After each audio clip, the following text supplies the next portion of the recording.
días, como ya me presentaron, mi nombre es Susana Uribe, residente de tercer año de Alergología Clínica. Hoy vamos a presentar un artículo denominado Hipersensibilidad a los opioides, predictores de alergia y el papel que juegan las provocaciones en el diagnóstico. Este es un artículo que fue publicado en el año 2017 en la revista Journal Allergy and Immunology of Clinic in Practice y fue realizado en Reino Unido. Primero entonces vamos a hablar algo respecto a generalidades. Entonces primero el término opioides son todos los productos naturales, sintéticos o semisintéticos que son similares en su estructura y función a la morfina. Los opiáceos entonces son aquellos que son naturales y principalmente son la morfina y la codeína y derivan de la Papaver somniferum, que es una planta. Tenemos opioides semisintéticos como la oxicodona y la polcoína que se derivan del producto natural pero tienen modificaciones químicas que los pueden hacer más potentes o cambiar pues como en algo su estructura.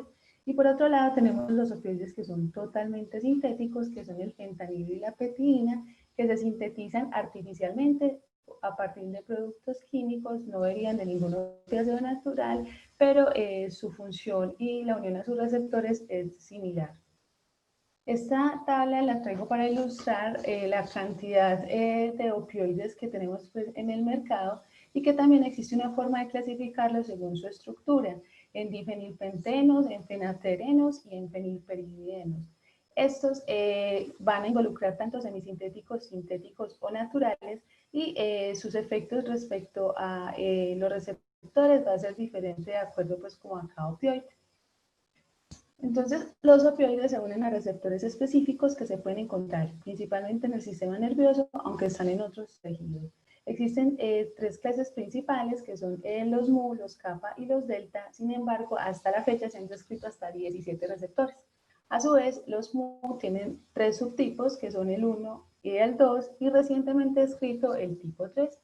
Estos receptores también tienen receptores similares que no pertenecen como tal al grupo de receptores de opioides, pero los opioides se pueden unir a ellos, como ocurre con el ORL1, que es un receptor que está acoplado a proteína G y que va a estar en el proceso de respuesta al dolor, pero su importancia clínica radica en que con este receptor es que se desarrolla la tolerancia a los opioides que se unen a los receptores mu, sobre todo los usados como analgésicos, lo que conlleva a la resistencia que ya pues hemos escuchado en varias oportunidades respecto a los opioides.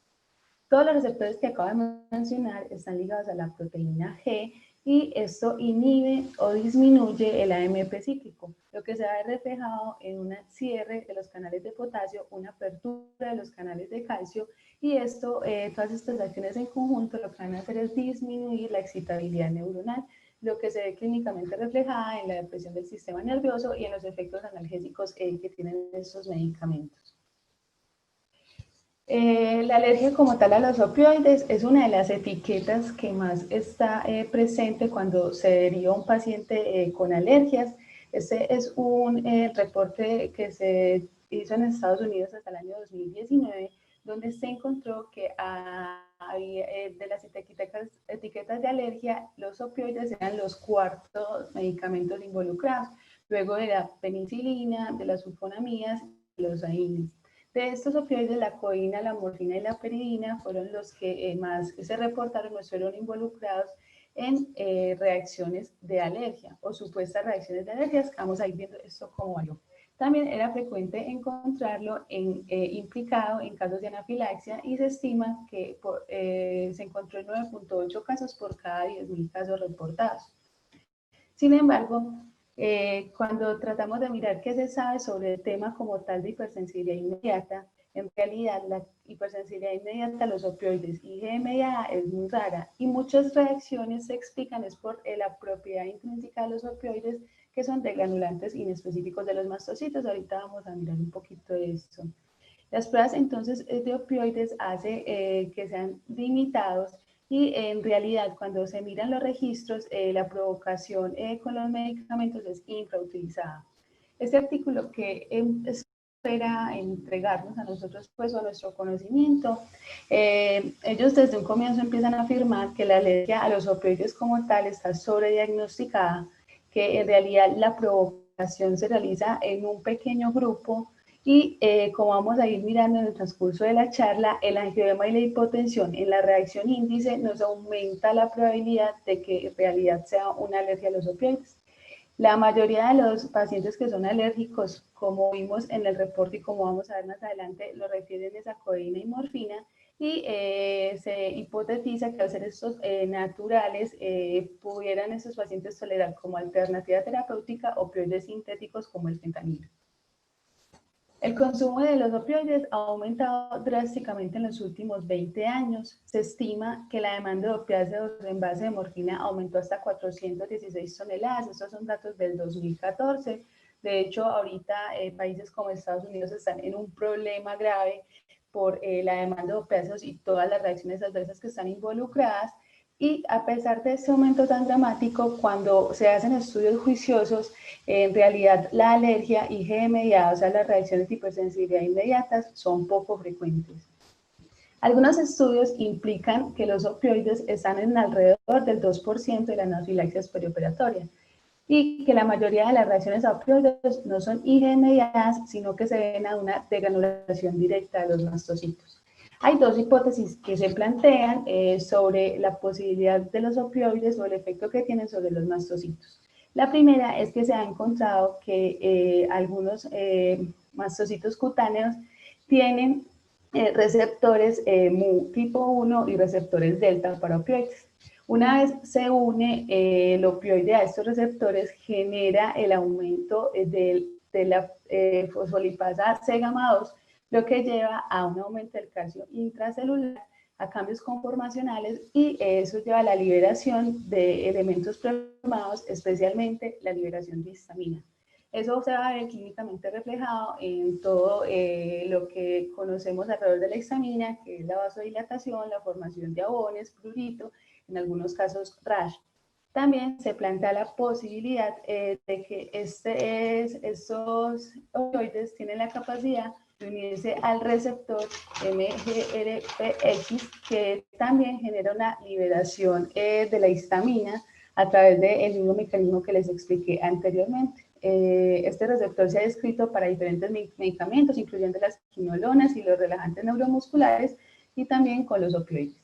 Entonces, en realidad, muchos de los pacientes son etiquetados inmediatamente como alérgicos a los opioides porque tuvieron reacciones que clínicamente son difíciles de diferenciar de una reacción alérgica, pero que sin embargo, cuando se les hacen pruebas como tal, nos damos cuenta que no es un mecanismo IgE mediado, sino que se trata de una actividad intrínseca del medicamento como tal. Todas esas propiedades que les acabo de decir hacen que las pruebas cutáneas para estos medicamentos sean cuestionables, debido a que la mayoría de los opioides tienen la propiedad de liberar la histamina, especialmente la morfina, y eso lleva a que si uno hace un prick test en pacientes alérgicos y en pacientes no alérgicos, puede desencadenar igual la liberación de histamina y nos puede dar un falso positivo. También se han encontrado que los valores de la IgE son cuestionables para estos pacientes, ya que se encontró que hay resultados positivos para morfina y polcoína, pero que esos pueden estar hasta en 5% de los pacientes que donan sangre y hasta en un 10% de los pacientes que referían alergia por otros medicamentos. Con la folcoína existe pues el problema de la folcoína o la hipótesis de la folcoína, donde en Noruega se encontró que había un aumento de las anafilaxias perioperatorias, y cuando les hacían pruebas a estos pacientes encontraron IgEs positivas para folcoína. Sin embargo, la anafilaxia estaba relacionada era con relajantes musculares. Lo que se planteó es que quizás existía una reactividad cruzada entre estos relajantes musculares y la folcoína, y aclarar que la folcoína se utiliza como antitusivo. Entonces, lo que hizo Noruega fue prohibir que este fuera comercializado de manera generalizada, y con eso una disminución importante en el número de anafilaxias perioperatorias.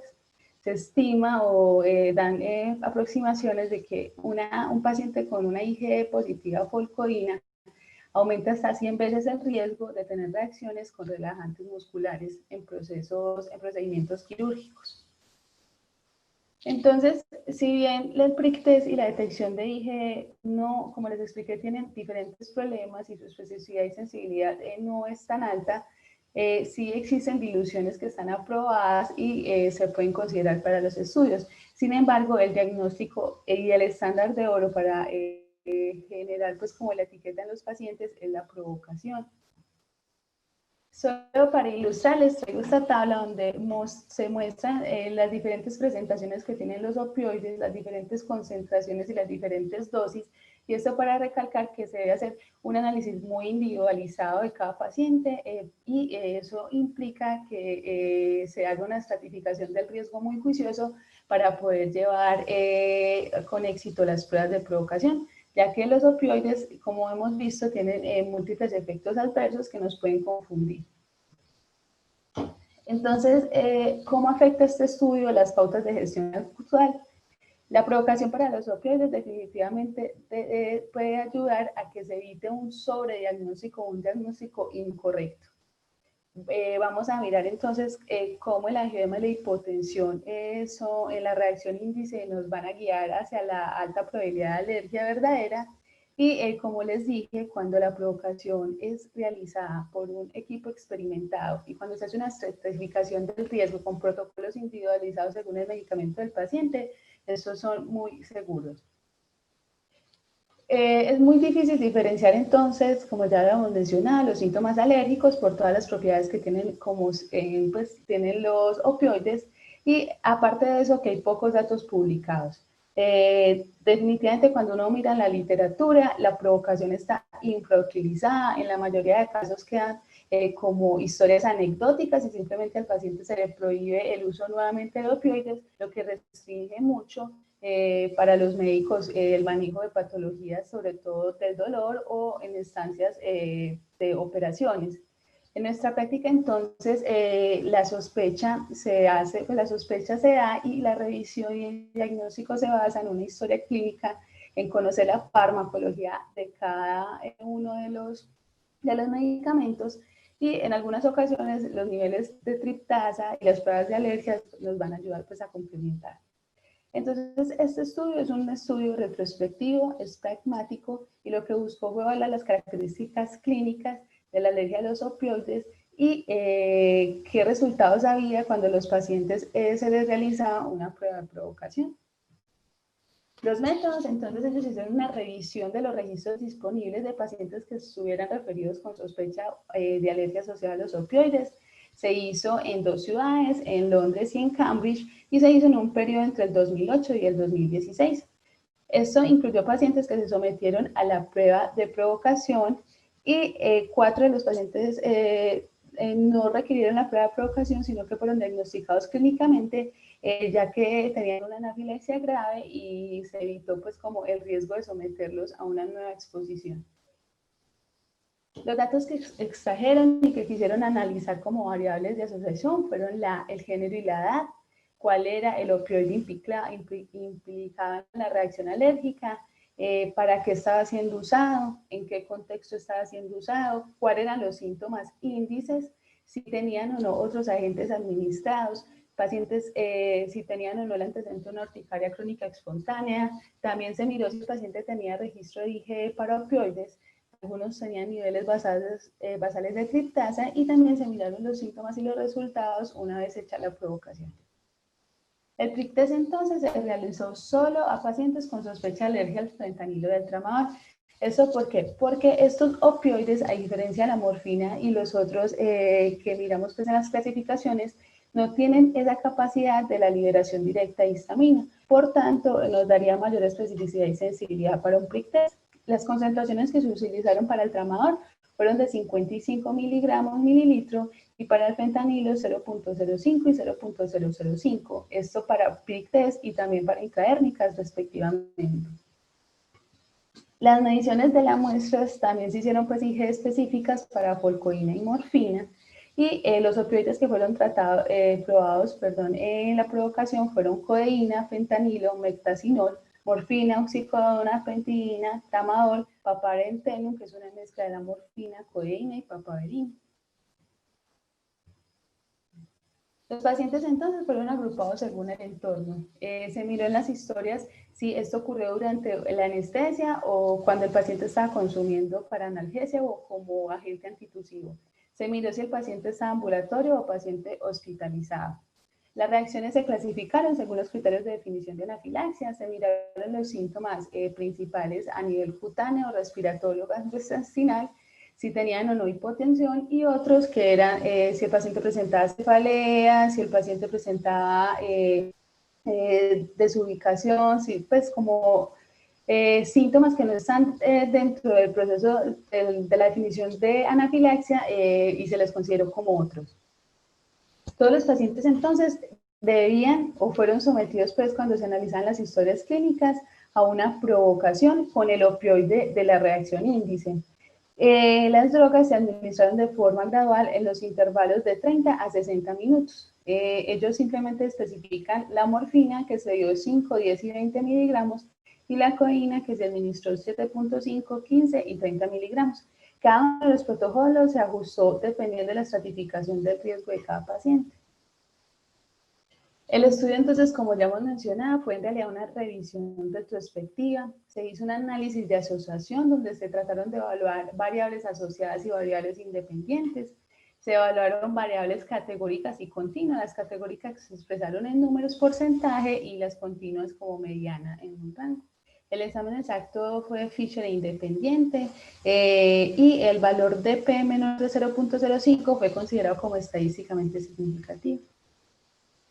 En total, se lograron recolectar 98 historias, 98 pacientes, de estos 45 de Londres y 53 de Cambridge. De estos 94 fueron sometidos a la provocación y 4 pacientes fueron diagnosticados con la historia clínica, ya que se consideró innecesaria o insegura la exposición nuevamente al medicamento porque tenían antecedente de una anafilaxia severa. Esta tabla, entonces la tabla de resultados, vamos a quedarnos acá un ratico. Lo primero es determinar que en total fueron 98 pacientes, que una vez se realizaron las pruebas de provocación y se miraron los resultados, en realidad estos 98, 15 resultaron alérgicos a los opioides y 83 no fueron alérgicos. De estos, entonces, cuando se hablaba del total de los 98, el 12% referían a haber tenido o tenían diagnóstico de una urticaria crónica espontánea. Pero cuando se analizó en los pacientes alérgicos, de los 15 pacientes, solamente uno tenía esa historia de urticaria crónica espontánea, mientras que de los no alérgicos era el 13%. También cuando se analizaron que tenían otros agentes concomitantes al momento del evento índice, cuando se miran los pacientes alérgicos, 10 de los 15 referían también a haber estado tomando otros medicamentos, y ahorita vamos a ver la explicación por qué podría ser, mientras que de los no alérgicos el 43% refirieron que estaban tomando también otros medicamentos concomitantes. Acá llega uno de los puntos claves como de la revisión y de los resultados, que cuando se analizaron las historias, el total de las 98 historias, se encontraron que el 60% de los pacientes están utilizando los opioides en un contexto de analgésico y el 30% lo están utilizando durante la anestesia, un 4% como antitusiva y un 5% en otras indicaciones. Pero cuando se analiza de forma individual a los pacientes que fueron alérgicos y no alérgicos, encontramos que en los pacientes alérgicos, 10 de los 15 pacientes, es decir, el 67%, lo están usando durante la anestesia cuando fue la reacción índice. Y eso varía drásticamente cuando miramos a los no alérgicos, que están usándolo durante la anestesia solo el 23%. La mayoría de los no alérgicos, el 65%, están utilizando los opioides para analgesia, comparado con el 33% de los pacientes alérgicos. Entonces, esto fue pues como uno de los resultados importantes del estudio, donde encontramos que la mayoría de reacciones alérgicas se dio fue durante procesos de anestesia, y que esto explicaría probablemente por qué estos pacientes tenían mayor número de pacientes que estaban concomitantes con otros medicamentos, porque se dio durante un proceso perianestésico. Se analizaron entonces los síntomas en el estudio índice. Cuando se miraron las historias, el total, o sea, los 98 pacientes, 57% referían síntomas cutáneos, un 38% angioedema, un 20% síntomas respiratorios, 12% síntomas gastrointestinales y el 16% hipotensión. Cuando miramos solamente los pacientes alérgicos, nos damos cuenta que los síntomas índices variaron de acuerdo a si el paciente era alérgico o no alérgico. Se encontró que los síntomas predominantes en los pacientes alérgicos fueron el angioedema con un 67%, comparado a un 33% en los pacientes no alérgicos. Y miremos cómo la parte respiratoria también fue importante, 47% en los pacientes alérgicos versus 16% en los no alérgicos. Y la hipotensión se encontró en el 40% de los pacientes que sí fueron alérgicos versus un 12% de los pacientes no alérgicos. Entonces, acá podemos ver la explicación que ellos, cuando hacen la afirmación de que quizás el angioedema y la hipotensión y algunos síntomas respiratorios puedan estar asociados más a reacciones alérgicas versus a las reacciones no alérgicas. Mientras que los síntomas cutáneos, miremos cómo son similares entre alérgicos y no alérgicos y se podría explicar por las propiedades intrínsecas del medicamento, como ya hemos venido hablando. Cuando se miró los opioides que estaban referidos en las historias, encontramos que el 35% del total le refirieron como el implicado la codeína, con un 56% morfina y el 2% tramadol, un 3% fentanilo y el resto es solamente un paciente de los 98. Entonces vemos que los más grandes son codeína y morfina, que está relacionado con lo que expusimos ahora del reporte de Estados Unidos. De esta codeína, entonces, 5 de los 15 pacientes alérgicos el implicado fue la codeína, y la morfina fue 8, el 53% de los 15 pacientes alérgicos. Para el tramadol, había sospecha de 2 pacientes, sin embargo, ninguno de estos 2 tuvo en realidad una alergia. Esta es la gráfica donde vemos los síntomas de los 15 pacientes que fueron alérgicos y reafirmamos entonces que el angioedema es el síntoma común que presentaron 10 de los 15 pacientes, seguido por los síntomas cutáneos en general en 8 de los pacientes, los síntomas respiratorios en 7 y la hipotensión en 6. Pero recordemos que cuando se hace un comparativo de la hipotensión entre los alérgicos y los no alérgicos, este fue muchísimo mayor y vamos a ver que este fue un resultado estadísticamente positivo. Acá entonces tratamos de mirar las características de cada uno de los 15 pacientes que fue o que nos dio pues alérgico a los opioides, y lo que encontramos es llamativo. Como ya hemos mencionado, la mayoría de estos pacientes tuvieron la reacción en un contexto de una anestesia más que de una analgesia. Y la mayoría fue con codeína y con morfina. Solamente un paciente con fentanilo y uno con papaverentum, que es la mezcla de morfina y codeína, como se les explicó. Entonces, de estos 7 aceptaron hacer una prueba de provocación con una alternativa, que en este caso se usaron los sintéticos, que son el fentanilo, y pues se utilizó el fentanilo. De estos, entonces, 7 pacientes, 5 nos dieron negativos cuando se les hizo la prueba de provocación con fentanilo, lo que consideramos que es una alternativa. Los otros 4, en realidad, no se les hizo la provocación, sino que se les hizo solamente el prick test, que también fue negativo y se consideró esta pues como el resultado final. También se trató de mirar otras investigaciones de la alergia, especialmente la IgE y la triptasa. El prick test, como les había mencionado, se hizo solamente en los pacientes que se sospechaba de tramadol y fentanilo, y mientras que la IgE se hizo para los pacientes que se les sospechaba con morfina. Los niveles entonces de IgE de morfina fueron conocidos en 15 pacientes, que eran el total de pacientes que referían pues como, que equivalían al 27% de los pacientes que referían alergia a la morfina, y de estos en 4 pacientes la IgE de la morfina fue detectable, y cuando hacemos pues como el desglose de estos 4 pacientes, encontramos que 2 de los pacientes tuvieron tanto IgE positiva como la provocación positiva, entonces consideramos que es un verdadero positivo, y uno tuvo una provocación negativa, entonces lo considero como una IgE falsa positiva. Los otros 11 pacientes, de estos 9 fueron verdaderos negativos, es decir, tuvieron tanto IgE negativa como provocación negativa, y 2 tuvieron una IgE negativa, pero cuando se les llevó al reto, el reto fue positivo, entonces se considera esta IgE como un falso negativo.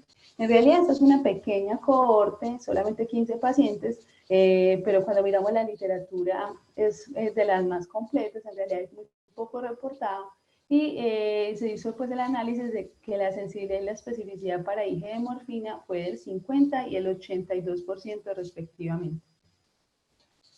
El nivel de basal de triptasa se midió 24 horas de la reacción índice. Estuvo disponible solamente para 19 pacientes, del 19% del total, y solamente uno elevó la triptasa a niveles que consideramos importantes y la elevó en 16.1 microgramos litro. Sin embargo, cuando se le hizo la provocación con el medicamento implicado, este fue negativo. Acá tenemos entonces cuáles fueron los resultados estadísticamente significativos. Entonces, en cuanto al índice de reacción, fueron el angioedema y la hipotensión, los diferenciadores entre pacientes alérgicos y los no alérgicos. Y también encontramos que la mayoría de las reacciones alérgicas o verdaderamente alérgicas se dieron durante la anestesia, y comparado con la analgesia, donde no, la mayoría fueron negativos en el momento de hacer la provocación. Entonces, en la discusión, en realidad está la cohorte más grande publicada de pacientes con sospecha de opioides que fueran investigados con un protocolo juicioso de provocación. Encontraron que ni la edad ni el sexo se asoció como tal a alergia a opioides, y que la mayoría de los casos fueron remitidos por una alergia a morfina y a la codeína. Ambas drogas comparten similares tasas de alergia, y esto está asociado pues como a la literatura o a lo otro que se ha reportado respecto a la alergia a opioides. Los niveles elevados de triptasa nos podrían indicar un trastorno subyacente de mastocitos que puede predisponer a que haya anafilaxia por exposición a diferentes medicamentos. Sin embargo, el único paciente que dio con una elevación de la triptasa basal fue negativo en la provocación, entonces se requieren más investigaciones en este campo. En general, entonces, la alergia a los opioides fue confirmada en el 15% de los 98 pacientes totales, y esto demuestra el alto riesgo que hay al etiquetar a un paciente como alérgico a los opioides sin hacer una prueba de provocación, lo que nos lleva a un sobrediagnóstico, a un diagnóstico incorrecto si no se realiza de una forma adecuada el estudio. Solo 7 de los 15 pacientes se sometieron como tal a un opioide alternativo, y todos estos pacientes tenían alergia a los opioides naturales.